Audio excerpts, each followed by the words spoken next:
Alrighty, howdy folks. We get to move on to chapter 5. So chapter 5, section 1, this is while we moved on to a different chapter, the concept is still the same. We are trying to compare alternatives, but this time we are going to look at annual worth. How can you use annual worth computations and figure out which alternative is better? All right. Shouldn't be all that hard. I think I have a feeling you will find this to be fairly straightforward.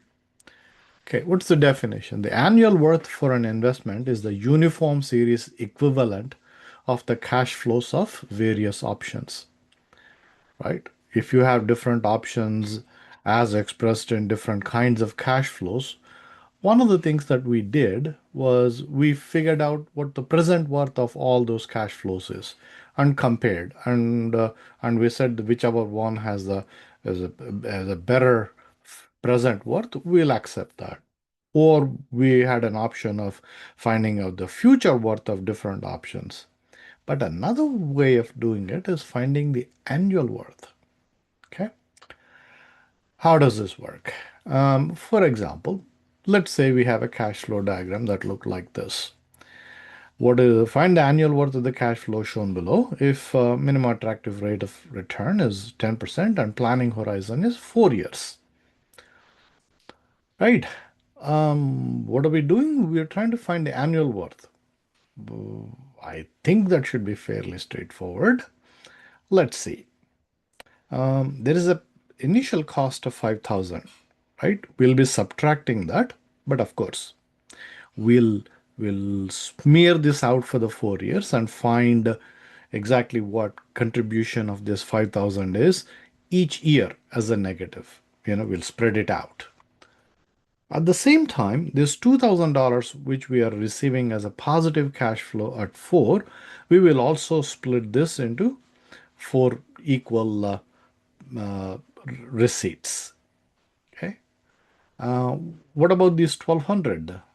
Well, they are already annual, so there's nothing we need to do. We just simply add 1,200 to whatever we smear out by whatever we get by smearing out 5,000 and this 2,000. Okay, that will be the strategy. 1,200, the original one, minus 5,000. This, when smeared out to 4 different ones, this is the formula we use: zero point 0.1, that is I times 1 plus I raised to n over 1 plus I to the n minus 1.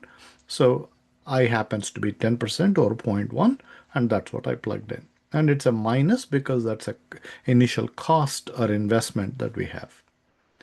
Good. And doing a similar thing to 2,000 over here, notice, I don't know whether I should say notice or I noticed myself. Let me put it that way.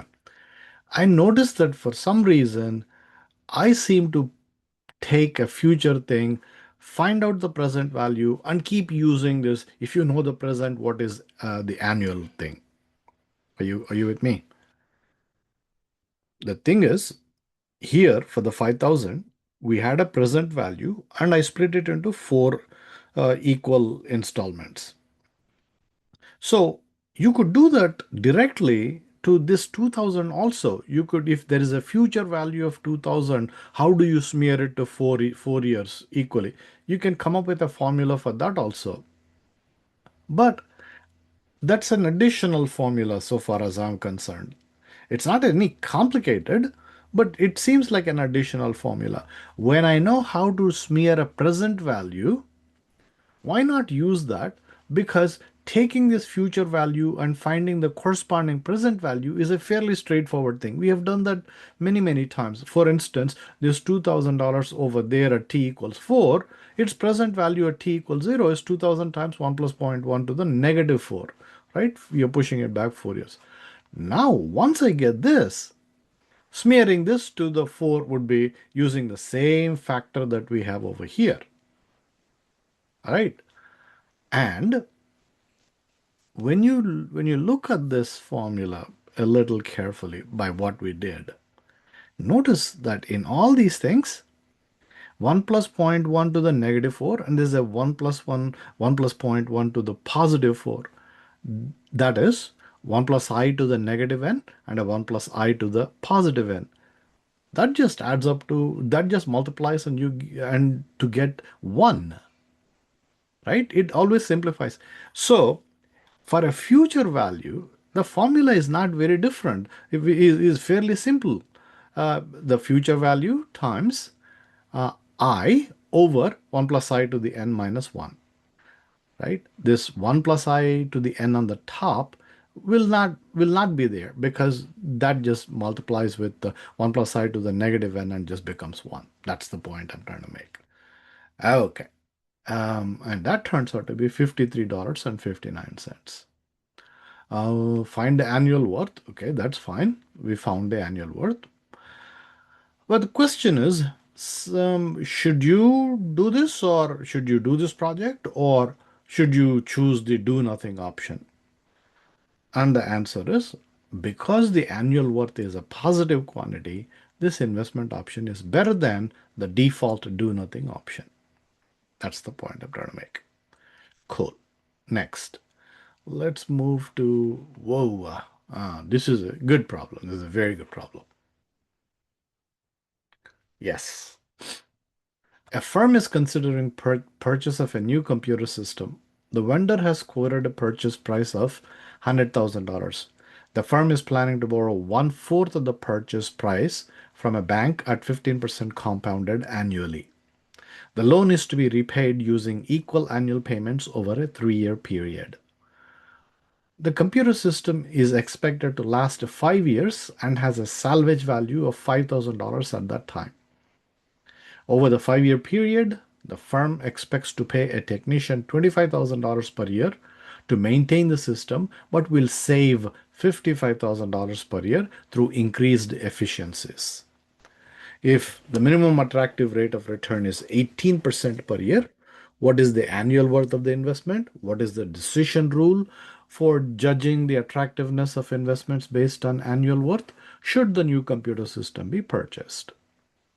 Right? Okay, there are so many things going on. So I think drawing a cash flow diagram is prudent. I'm sure you agree with me. Okay. Before we do that, or maybe I can show you. Ah, ooh, I didn't realize that I did a very patient job here. So $100,000. Would you agree at t equals 0? The vendor has quoted a purchase price of 100,000. Apparently, if you wish to buy this, you need to pay up 100,000 right away. Okay.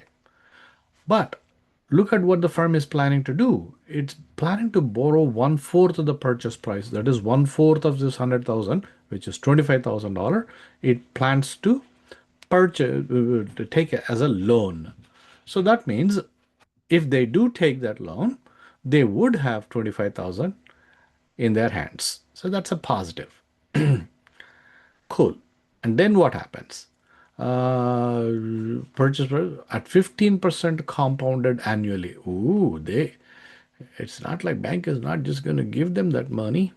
They need to repay that. And they are saying their terms are, you need to pay this in 3 years. Okay.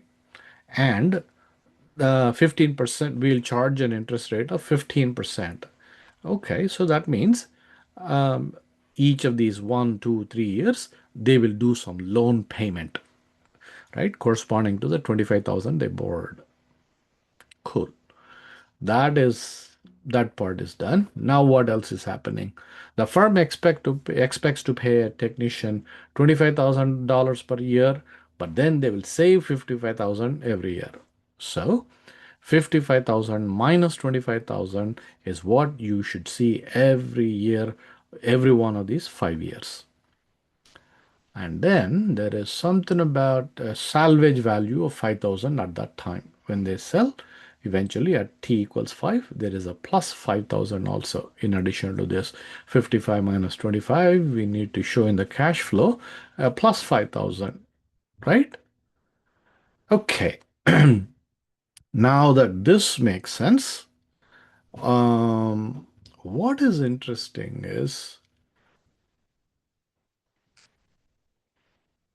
this guy, this LP. We need to find out what this loan payment is, right? That's got to be the first order of business for us. And once we do that, we will take this 100,000 minus 25,000, smear it to over 5 years. We will uh, we will also take this 5,000 at this stage, smear it all over the 5 years, right? That will contribute something to the annual. But the 55,000 minus 25,000, we don't need to mess with that. That's the standard. That's going to occur every year, so we'll keep that in mind. But then, like I said, the first order of business is to do this LP thing. Let's do that. Uh, Conveniently, I copied that. What should the LP be? There's a 25,000 and the bank charges 15% rate. So when you know the present value, you can find the annual payment based on present value times I times 1 plus I to the n divided by 1 plus I to the n minus 1. And so that turns out to be 10,949 and 42. Cool. All right. Now we know the value of LP. Cool. Let's get on with annual worth calculations. 55,000 minus 25,000. Would you agree that's happening every year? So that's there. Hey, what about this LP, man?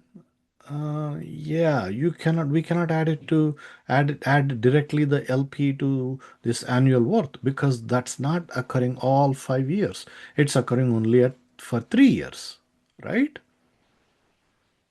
Okay, good. So how do we deal with that?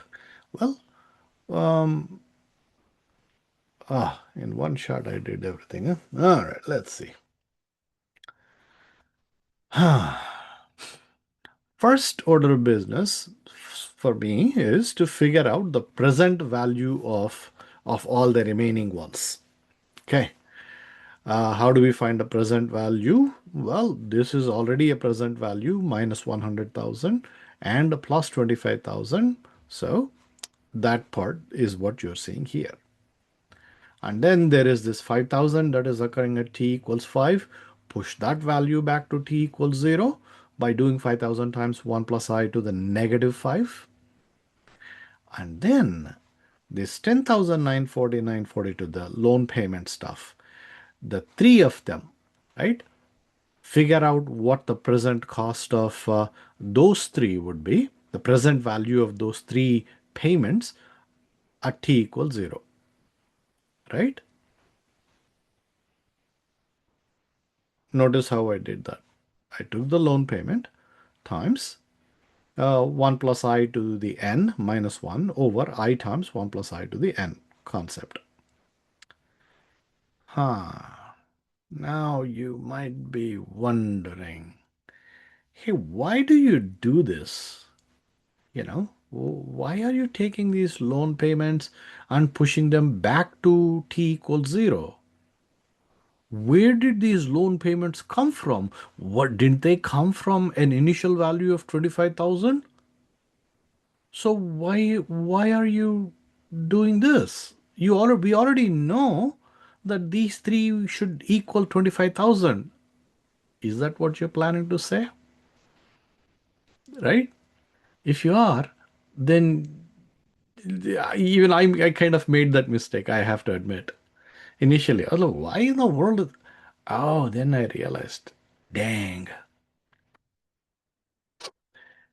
This time, of the first time when we were figuring out the loan payment, we used the bank's interest rate of 15%, right?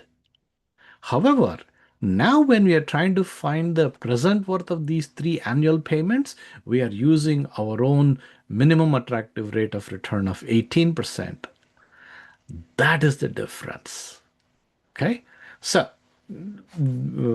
yeah, that's the key to remember. So now what do we have inside the square bracket?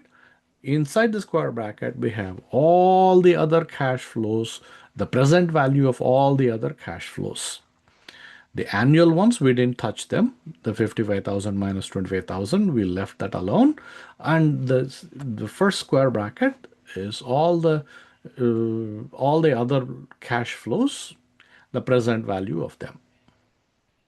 Then let's smear this out to the 5 years in order to find what is the equivalent annual worth of annual cost or annual worth of every one of those things.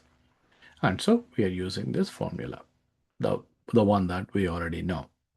And that turns out to be negative $897.46. Negative. Okay.